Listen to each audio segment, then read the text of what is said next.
Welcome to Bookrot, the podcast where we talk about the books we're reading and the fictional worlds taking up far too much space in our brains. I'm Colin Jenkins, and I'm joined, as always, by Emma Cohen. Today, we're returning to the world of Red Rising to discuss Dark Age, a book that's widely considered one of the best and darkest in the series. But don't worry if you haven't read it before, we won't get into spoilers until later on, and we'll make sure to give you a clear warning before we do. But before we dive into all of that, it's time to talk about what we've been reading.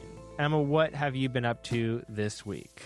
Fifth book in Jim Butcher's Dresden Files Death Masks, which was absolutely incredible. They're getting better and better. I mean... So you liked it even more than the last book, which you said was the best one? Yeah. Okay. I'm gonna fight for a Dresden convention. I mean, I'm surprised there isn't one of those. There's not one. There's not a full-blown Jim Butcher Dresden convention. Yes, Jim Butcher Dresden convention at my house. I loved it. I think there was actually a show they made of the I don't Dresden watch Files. television. I know, but I'm just saying. I think there is a show. So it's so good. I'm Listen, surprised. if you haven't read them, pick them up, read them now.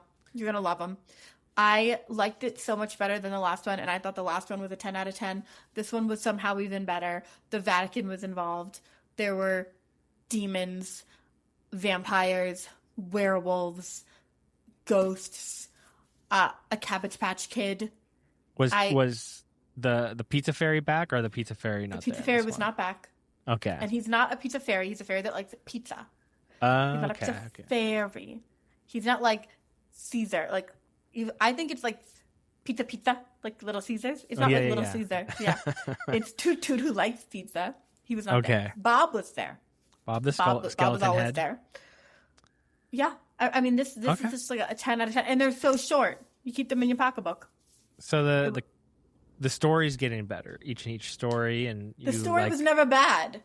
Saying the story gets better implies the story was bad. The story's I'm saying, fantastic. well, the characters are probably it's mostly just the same characters. So I'm assuming the character is the same characters. Oh. No, it's not. Oh, Every single book, the plot and the characters and the world grows, and it gets better and better and better. Book one, you just have you have Harry Dresden, and you meet the base characters, and then it grows and grows and grows. Like when you're a little kid, you have 3 people, and then it grows and grows and grows and grows. And now I'm assuming you know more than 3 people. Your social circle has grown, unless you only know 2 people, and then it's very sad. Got it. So the character cast is growing. Yes, and as are the monsters. But it stays because I read up till 4. It's not like an absurd amount of characters, right? It's not like Wheel of Time where the characters grow and grow and grow, and then you have by the 5th book 500 characters. No, it sounds but like there some are characters are leaving and others come in. So it's a revolving door. One. It's a revolving door. It's kind of like a sitcom, like a revolving door of characters. Yep. They're in, they're out, they're dying, they're living, they're dead, they're alive, they're coming back, they're going out. Okay. They're in, they're out, they're all around. You got to read it. They're really good. What are you reading? So I started reading Songs of the Dead, which, let me explain this for people who are not aware of this book. It says it's written by Brandon Sanderson and this guy named Peter O'Rulian, but it's actually just written by Peter. Brandon created sort of the magic system and world building and kind of crafted a bunch of this stuff out for a novel that he never wrote. And then he gave it to Peter, who took it and essentially adjusted it to make it his own, where he's a musician, so he wanted everything to be hard metal rock based. So as an example, it's about this guy who gets killed and he finds out he's a necromancer and he can bring himself back to life. And it's kind of interesting. The more a necromancer dies, the harder it is for them to come back, but they become more strong, more powerful.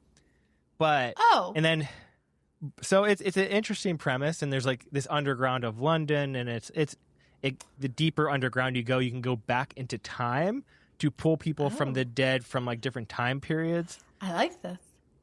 Very interesting. And the first 2 chapters, I really liked it. But there's a problem. There's multiple problems, and why it's the first book in probably 3 to 5 years that I'm not going to finish, I don't think. There's a couple issues. One is, imagine Brandon Sanderson. So Brandon Sanderson is known for deep magic systems, right? And imagine something like Mistborn, where there's 3 different magic systems and all kinds of things that you learn about over the course of 7 books. Okay. Right? Imagine if all the stuff you learned about in the 7 books, he tried to squeeze into the first 10 chapters of a single book. Like, everything in here is just exposition dump overload, or like, where the point is like, there's already been like 3 magic systems. There's already been like 5 different societies with all different characters. Like, there's been, not to mention the strata, which is like the underground part, which takes you back in time. And so would you have rather it been like a trilogy or like bigger? There's the depth to the magic system in the world is interesting, and if it had been spread out into a very long, I mean, it's going to be a series of books, but if he had kept a lot of this stuff like where you didn't understand what's happening, but that's okay. Like, I like not understanding what's happening, but thinking something's interesting, and then learning about what I just saw later on. That's okay, because then you're not being filled with information. But this is just straight, like the character literally gets handed a library of books, and he says, "Oh well," and he reads them overnight and says, "Oh, I can remember everything if I hum to it." And then so while he's going out after that, he just starts, whenever he sees something, he just starts explaining what he's seeing, what's happening. This character who's never been part of this world all of a sudden knows everything, and he's explaining it to you as he goes along. He missed a shot to make it a musical. Oh yeah, well yeah. That's the other thing too. He tries too hard. No, he tries too hard to make it music based. So here's like, I'll give you one bizarre example. The magic, one of the magic systems that the necromancers use is with like a lantern, and like what he has is he has changed it, I think, to where they're holding the lanterns, but they also hold a violin bow, and they play like notes on the lanterns, and depending on what they play, that creates different magic, like fighting magic things. And like, or he sees people's shadows, and everybody's shadows have a different form, but because he's tying it to music, it's like, oh, he sees like a beat, a pulse, and he's like ties shadows to music. Do you know it's just too much. They could have done like the way that you walk has a certain beat, and that would have been like a much cooler way to do it, or like that would have been better. I don't know. Yeah, I don't know. It's not the worst part. It's just the fact that they're just way too much, and the character itself, he's okay, but he's not like that interesting, and the writing itself is okay, but not that great. So if I'm gonna try to sit through all this stuff, I'm gonna need it to like pay off, and I just know it's not going to. There was no big musical number at the end. There's no like there's melody. No way. You're not gonna like vibe it out. I'm sure it gets better because it can't get worse, but it's not worth the effort. It could always get worse. That's true. That's true. I can't imagine more exposition than it already is. So, unfortunately, I just have... And if it was like, I probably would still read it, if not for the fact I have like 100 books on my reading list filled with books that I know are going to be great, and including tons of books here that I have. So it's like, do I have time to be... And I like to reread books, so I got tons of great books to reread. I can't be wasting my time on books that aren't that great. If you come back to it in a few months, you might like it? Like, do you think it's a frame of mind? That has happened before. So there, one other book I did DNF 2 years ago. Which was? It was one of the books by one of the Discworld books, which I like all the Discworld books. Okay. The only reason, it was just I wasn't feeling it in the moment, but I came back 2 months later and I read it and I loved it. So maybe you just don't feel the music. It's not no. It's not the case here. The only way I'll come back to this is if he releases a second book, and I see reviews of people saying it's amazing, but you got to get through the first book. I knew it wasn't going to be the best, but I figured, well, maybe it's like a 3, maybe it's just an average book. Not the best, but not the worst. Yeah, I can take an average book. Yeah, but it's kind of like pizza. It's not an average. It's below average, and I don't have time for the below average books. It's like pizza. Yeah. So I am instead finishing up my reread of The Empire of Silence, because that's a book I love, and I could read that a million times. Okay, so let's talk about what we're going to talk about today is Dark Age, because I just finished this book this last week as well. You've read all of the books, but yes, we're going to be talking specifically about this one. And again, we won't be going into spoilers about it until later on. But we'll talk about kind of things we liked or didn't like about it, or characters. You know, we can talk about characters, and we just can't talk about specifics of what happens to anybody or anything. Correct. Got it. So far, I mean, out of all of the Red Rising books, I think it's been the case where I've liked each one more than the last. Like the first one, interesting, I really didn't like very much. Second one, I liked a lot better. Third, I think is even better. Fourth, I liked when I got to the fourth book, like I like that. The tone changes a lot. Anything. The tone changes. His writing changes. From 3 to 4, there's a huge difference. You get multiple points of view. You see him introduce kind of the after effects of the revolution. You see, you know, the characters age up. It shifts kind of from a YA to more adult. A lot happened from 3 to 4. A lot of people stop after the first 3, which I don't understand, but there's a big jump. Well, the real question I have, though, is do you like The Will of the Many? I do like The Will of the Many. So do you like The Will of the Many? And do you like the first book of Red Rising? Because there are a lot of similarities in that first book of The Will of the Many and that first book of Red Rising with the academy and the Roman systems and things like that. Do you see a lot of similarities? Because people point them out a lot. They always compare the two. No, I don't think they're similar at all. I think... You don't see the similarities in like the Roman Greek systems and the academies and the whole archetypes? Not saying that the books are similar, but do you see... So that the way, so this is my theory on that. So they both, what's his name? James Islington, who wrote Will of the Many, Pierce Brown, they both want to, especially James, his first trilogy was really good, but I don't think it sold tremendously well. Okay. And so what I think a lot of these authors do is they say, okay, there's a story I want to tell. How can I wrap it in a way that is in a popular way, that's popular at this moment, that we know if I pitch it to somebody, they'll be interested in reading it, and then they start reading it, they'll like it. So it's just like a wrapping paper they put on the story, which is why I think we see a lot of these. And then why also the second book of both of those series are so widely different than the first book. Because they just use that first book as like hey, this is a jumping off point. This is this book. Check it out. It's just like these other books you've liked. And then when they get to the second book, then they actually start to tell this story they actually want to write.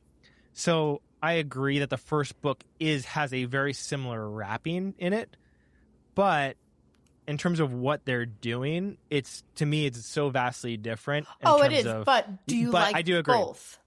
I liked Will of the Many 10 times more than I liked the first Red Rising. I just don't think the first Red Rising was that well written. Interesting. In the first, it got better on the second, got better on the third, but even like you said, the fourth changes so many things. But the biggest thing for me that improved how much I liked it in the fourth was just his ability to write, like the sentences that he write, like the enjoyability my enjoyment of reading his like prose is way the fourth and fifth books is so much beyond. Like he must have taken a lot of care to improve his writing ability, because it doesn't even feel like it's written by the same author almost. And so at least to me. And so I've been enjoying them much more. And this one I think it's a much even better than the fourth one. So it was a long one, but it was good. I think he did a lot of groundwork in the final 3 to kind of position himself where if he wanted to, when he's done with Red God, which will be the 7th and final book, if he wanted to release kind of a prequel to the gold hierarchy and what that character's backstories were, like Atlas and things like that, he would be in a great spot to do that. If he wanted to come out and say this is the history of like Atlas or the Love Knight, like this is where he could do that, because he's built kind of a mystique and like this mystery around these characters here. He could definitely do that after the fact, because he put them in just enough where you're interested, especially the golds on the moon. I love them. They're my favorite. Okay. The Outer Rim golds. Would you rather him, after he finishes the final book, would you rather him continue on in this world, or would you rather him write something completely new? I don't think he will write something new. I think he's a very good author. Don't somebody run me over with your car. I think Pierce Brown is very talented.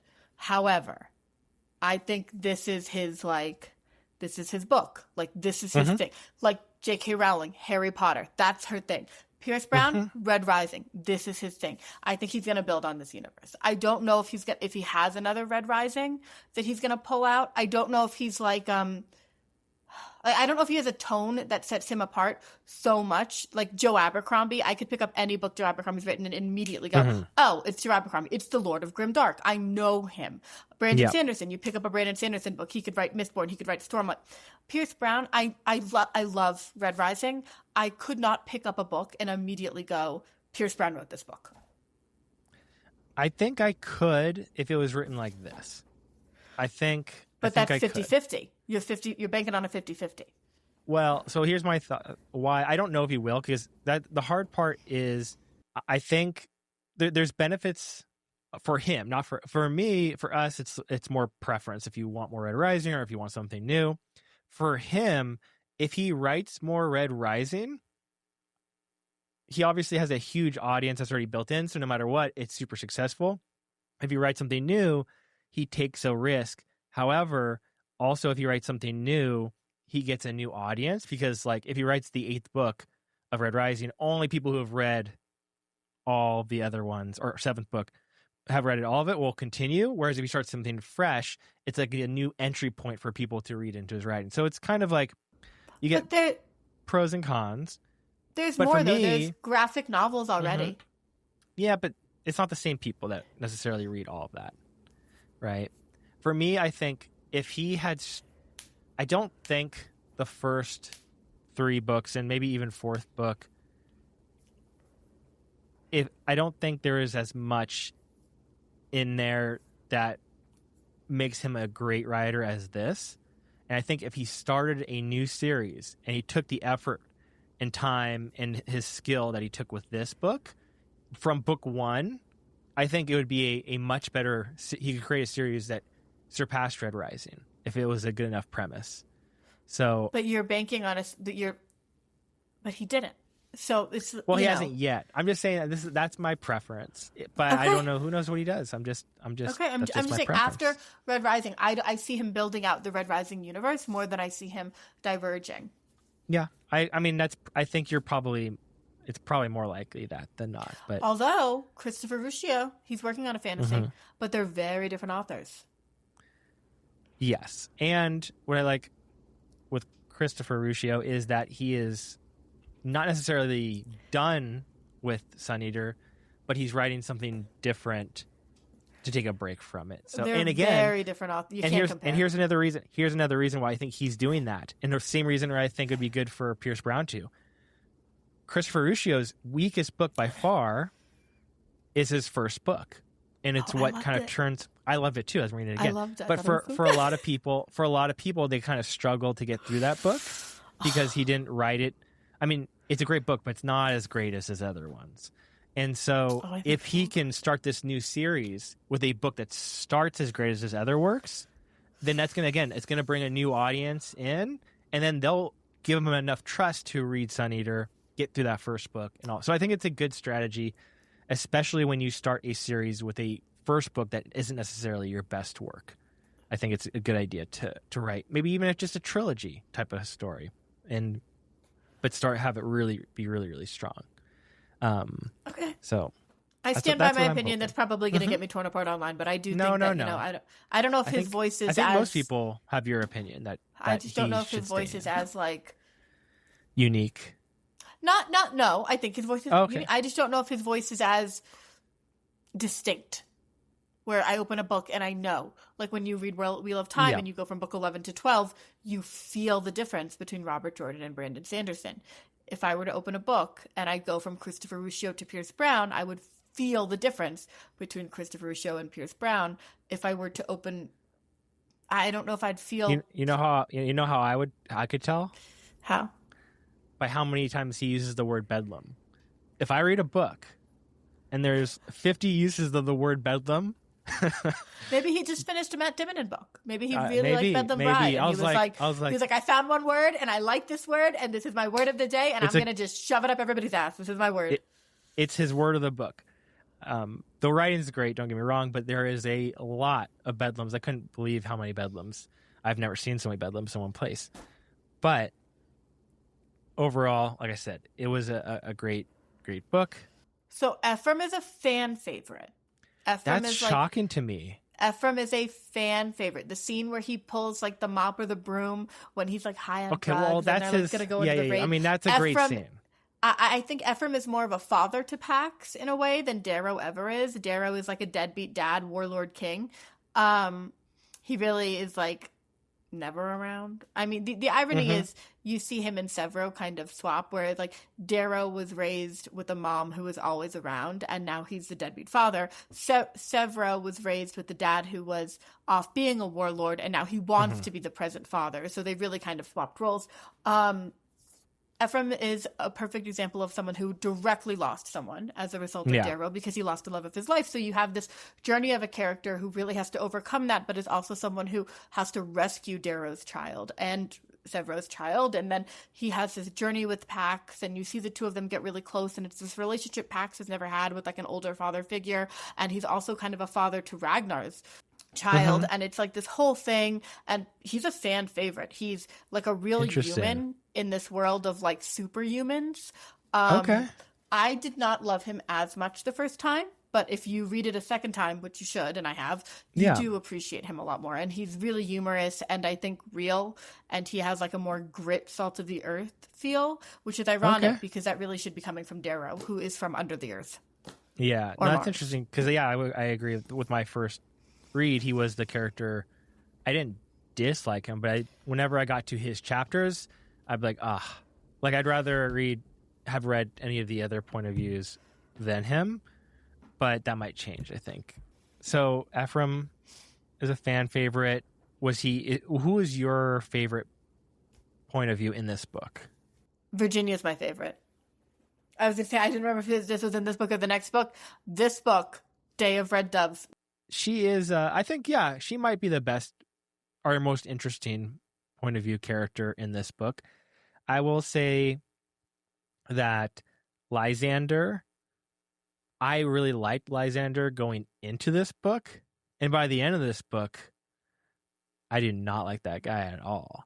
So I don't know if that's purposeful, like if he's supposed to be like kind of this guy who was very likable and kind of just this innocent he's kid. Never supposed to be a guy that's very likable. I don't know what's wrong with you. He was an more innocent kid who, looked up to people who were honorable or whatever. And I don't know if this whole series is supposed to be his kind of downfall but to me, the decisions he makes and the way he does things is ridiculous. I do not like him at all. You could, and I have made this comparison. You could, and I have made this comparison. Entry-level Lysander, entry-level Hadrian. Lot of similarities. However, that's true. Lysander nosedives. Hadrian, I would die for Hadrian Half Mortal. Can we get into spoilers because I have to talk about something? No. Oh my god! No, that's later on.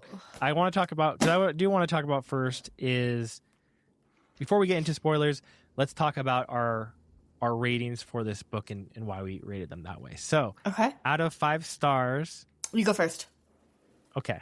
I give this one 4.5 stars, which is the best rating I've given any of the Red Rising books. I thought, again, it probably would have been a 5-star book. There's just a few things that held it back for me. The biggest one of which was I feel like a lot of the plot points came out of nowhere and that he did not think about them before writing this book. So the biggest example, I think, is I feel like he had to come up with some way to keep Lyria involved, and he had to come some way to get that Volga whole scenario. It's Volga, right? Yes, but her nickname is Snowball. Okay, Volga, Snowball, get her scene set up. So the fact that all of a sudden she's this descendant of these people, to me, that's just bizarre that she just came out of nowhere to fill this role, and that like they've known about that this whole time, and like it seems very weird. And then for Lyria, And for Lyria, they were like, okay, what can we give her? She doesn't have anything to do. Let's put something up her nose and make a weird thing out of that. I think I think they're interesting stories, and I'm excited to read about them. But I do feel like they were not necessarily well, forecasted from the previous book, and because they came out of nowhere, that's what lowered this book for me, because I felt like they were just coming out because they were cool and interesting, but they was not necessarily originally designed as part of the story. That's what it felt like to me. I feel those are shocking, that those are the things that you think are coming out of nowhere. There are other things that came out of nowhere that I think are way more shocking. Okay. But I can't talk about that till we get to spoilers. Okay. I have a really hard time reading this book because I don't do halves and quarters. You don't even do halves? No. You just go straight 4 or 5? See, that's why you got to do halves at least. Okay, let's go ahead. Emma's going to give her rating, but she can't give her rating without spoilers. So first, just give us, if you need to leave because of spoilers and go towards, we'll mark it towards the end where it's spoiler free again. That's fine.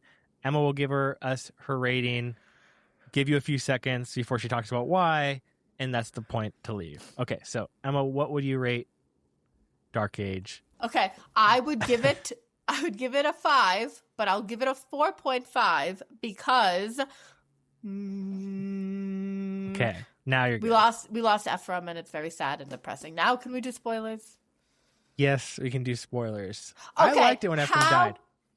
Oh, I know he's worthy, and that's great. I'm so glad he's worthy, but it was so sad for Snowball Volga. Let me tell you right now, pulled out of the ass was not the Lyra, was not the Volga. Pulled out of the ass was Lysander's magic powers. Okay, yeah, that was sorry, I didn't even think of that one. That's the one that bugged me the most. That was so stupid. And it doesn't even fit. It doesn't even Rising with their magic powers, and then all of a sudden, here comes Lysander and his bitch ass melted face, and he's like, "I've got the magic eye."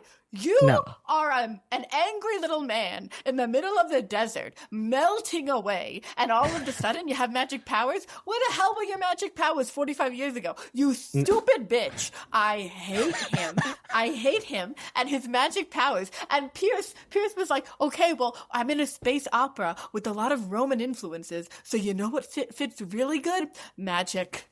No. You had 4 books to introduce magic. I'm rolling away. You had 4 books to introduce magic. 4 books to introduce magic. And you choose now? You choose now book 5?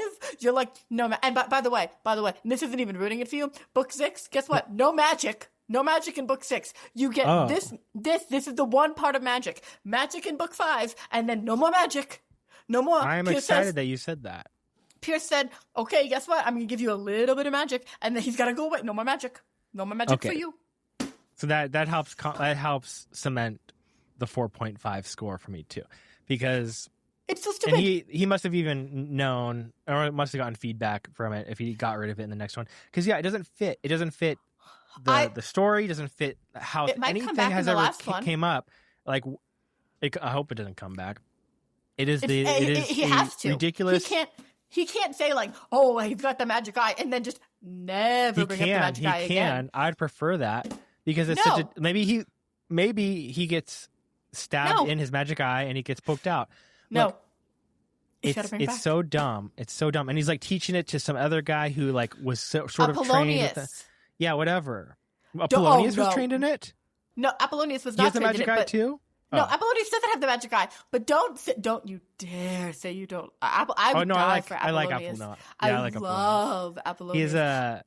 He's a character. So that's my other problem with this book. Now, doesn't necessarily lower its score, but not enough Apollonius. I like grimdark books, but when a book is so dark, I like there to be some good humor mixed in with it. Not enough to candy help bars. balance things out. Pierce Brown isn't that great at humor, except there's 2 characters which help, when that's Severo and Apollonius, or Polynesius, whatever his name is. It's Apollonius. Let me tell you his review. It's a 4.5 because you're not very funny. Yeah, he's not. It's just there needs to be more. I feel like to counter how much dark stuff goes on, there needs to be some more humor. and Severo helps, but there was just not as much of him in this. And Apollonius is in it, but not as much as he needed to be in this. And so I feel like you Ephraim need is to have funny. a little bit. Ephraim on the broom is funny, but he has his moments where he's funny, but it's not like when you read Joe Abercrombie. Like some of those characters anyone to that, are though. outside your mind hilarious, so it doesn't even feel grimdark, even though some of the worst stuff is happening. Yes, but that's what makes him like the I understand the best that of grimdark. I understand that this shouldn't be that, but just a little bit more to make some breathing room between the scenes where gruesome stuff happens. You need just a little bit of levity. Writing comedy, I think, is one of the hardest things, because even reading Sanderson or like Robert Jordan, it is so hard to make There's something only a funny. few people who doubt. Joe Abercrombie, the way that he writes, like even like The Devils, like I died laughing in so many of those scenes. He writes like Pirates of Panzan or like The Princess Bride, like the way that he writes, or like Young Frankenstein, like he just gets dry humor in words. You're right, though. There is a severe lack of like, and maybe it doesn't have to be levity. Maybe it just has to be something like, because I'm even thinking of like Kingdoms of Death and The Sun Eater, which is a pretty dark book as well. But there was like, I don't know what it is, and that's not necessarily funny. There's not like levity necessarily in that book. No, but you do have characters that balance. There is that balance. There's just more balance. There's some scenes where you have like a little bit of a haha, and here it's kind of just like, I'm going to slowly drive you to get the ice pick and give yourself a lobotomy, and then when you're done, there will be no joy and laughter because you're just gonna have to go right into the next book. Yeah, and so that is another. Again, I think I would have still given it a 5. Had it not been for the magic powers. Plot points in the magic plot, the plot points that came out of nowhere, including the magic powers. What did you think of that tree? Okay, the tree was messed up. I don't know if I liked you telling me about the tree, because the whole time I was reading, I was like, "Is that a tree?" I was like, waiting for the tree, and I was just dying to get to this tree the whole time. Let me tell you. I read about that. that tree when I was 8 months pregnant. I read about that tree. Oh, yeah, I was 8 months pregnant, and I read about that fucking tree, and I sat there like a fucking beluga whale, and I was like, oh my god, they cut the I was like, oh my god, what they did the thing, and it was so bad, and I was just like, and I was like, no, they didn't do that, and I was like, huge, and I was pregnant, and it was not good, and the whole time I was just like,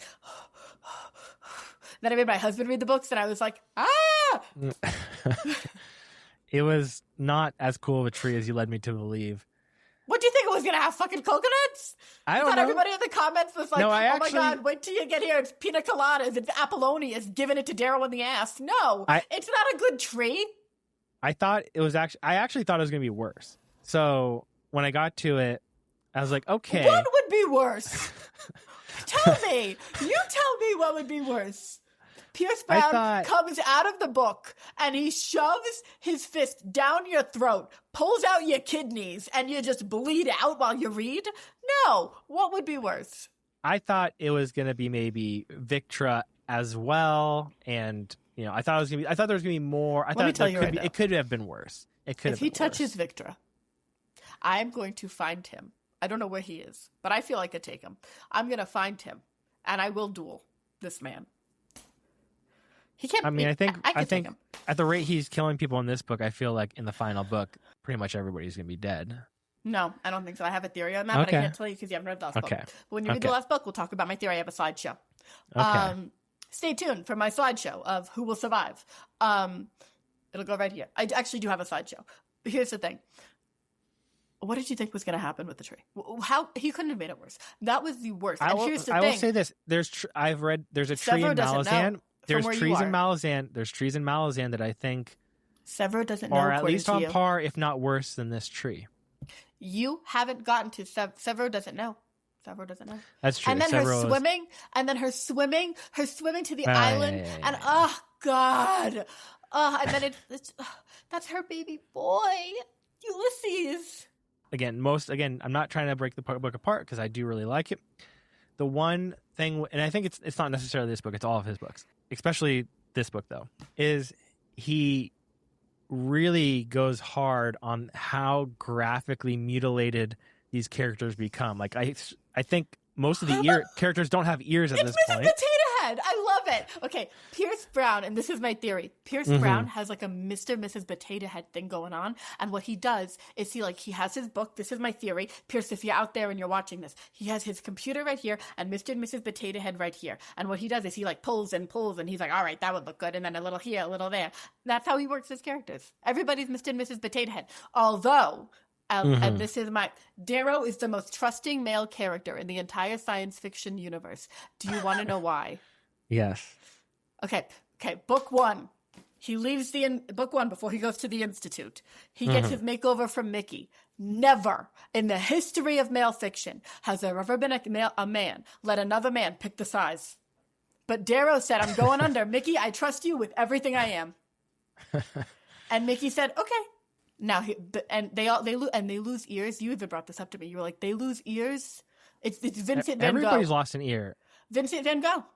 An ear, an eye, a nose. I mean, that one guy just cut off that one girl, or not girl, Harmony. She cuts off her nose. You can get another one. Nose jobs for everybody. But here's the point I was trying to make, because of all and not just that, like people getting burned, people getting radiation poisoning, like all this stuff happening. So he loves to do this brutal things to people, but almost never in a couple cases. And I mean, look, people do die, but you would think they would be like messed up for a long time, but nope, they're like back into it. Like Lysander got totally destroyed, and like in a few days he's just like, because it's the magic. It's the magic of science fiction. It's Pierce Brown's universe, baby. I know. You don't need recovery time.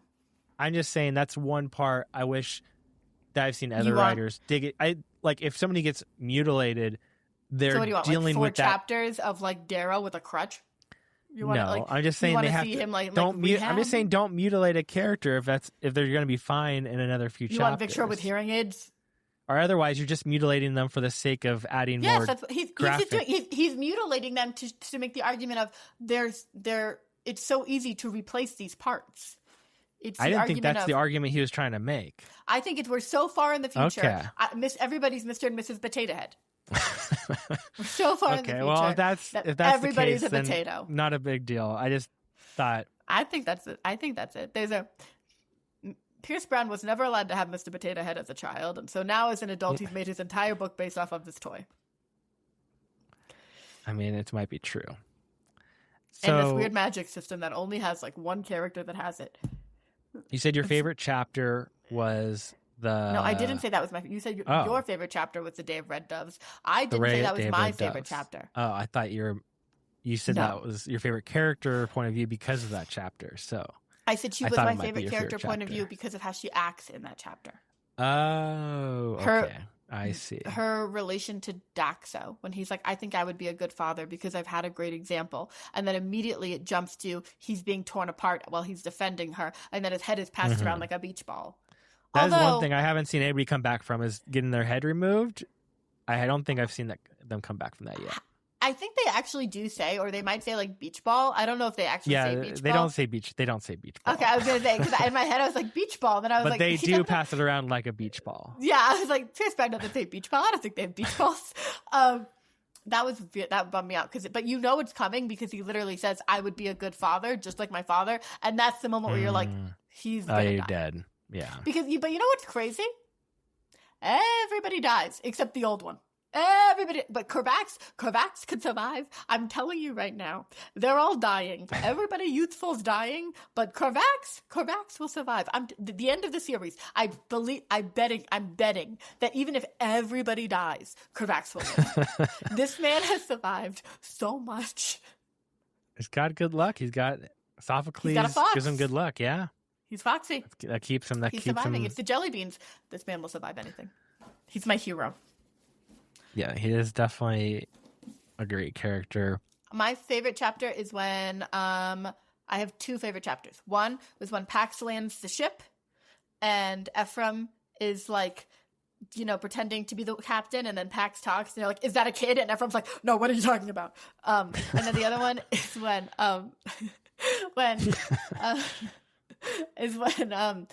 Lyra is like talking about how she was imprisoned and Victor's like, oh, you mean Electra's playroom? Oh, yeah. And she's like, no. And she's like, oh yeah, it drives Steph real crazy when he can't get out of there in time either. And she's like, what the fuck is this woman's problem? And it's like, you imprisoned me in your kid's playroom? Yeah, those are good. Those are the best ones. That's good humor, but it's only good humor if you're like... is. Victor's good. Victor's like some good humor too. So... they're a good couple. Yes. No, they're definitely the best couple in the book.